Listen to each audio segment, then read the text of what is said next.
Hi hello नमस्कार मंडळी, कशा आहात तुम्ही? मस्त ना. आज आम्ही पुण्यावरनं आमच्या गावी आलेलो.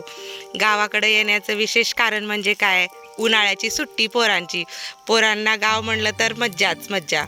हे जे तुम्हाला झाडं दिसत आहेत ना, ते काय आहे तर लॉकडाऊनमध्ये 2-2.5 महिने गावाकडं राहिलेली कमाल आहे.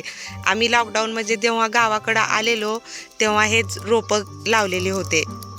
त्या रोपांचे आज मस्त मोठे मोठे झाडं लागलेले आहेत आणि त्याला फळंसुद्धा लागलेली आहेत.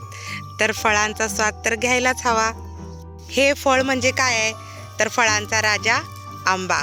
आणि आंबा तर सगळ्यांचाच आवडता असतो. पुण्यावरनं गावाकडं आल्या आल्या सासूबाईंनी सांगितलं की आंब्याचा पाड पडतोय आणि आंबे उतरवायचे आहेत. आंब्याचा पाड पडतो म्हणजे तुम्हाला माहिती आहे का की झाडावरून आंबा पिकून जेव्हा खाली पडतो तेव्हा आंब्याचा पाड पडला म्हणतात.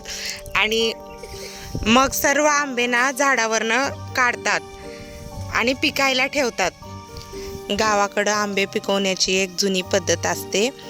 जे ऊसाचे पानं वाळलेले असतात ते गोळा करून ठेवतात आणि त्या पाचटामध्ये आंबे पिकायला टाकतात, किंवा भाताचं तण. काय भारी आंबे लागले आहेत.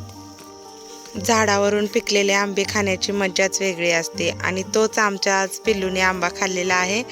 आंबा तोंडाने खाल्लेला, पण नाकाला सर्व घाण लागलेली आहे. तेच मी त्याला सांगत होते तेव्हा तो हातानेच नाकाचं घाण काढत होता. त्याचे पप्पा बोलले तेव्हा तो जाऊन नाक साफ करून आला आणि आंबे धरून फोटो काढ असं बोलत होता. त्याचे 1-2 फोटो क्लिक केले. आमचा पिल्लू बघा कसा आंबे खातोय, छान छान म्हणून म्हणून. त्याला खूप आंबे आवडतात. सर्व आंबे झाडावरून काढले आणि पिकायला टाकायचं चालू होतं. हे बघा आंबे कसं टाकलेत पिकायला. चला बाय, भेटूया पुढल्या ब्लॉगमध्ये.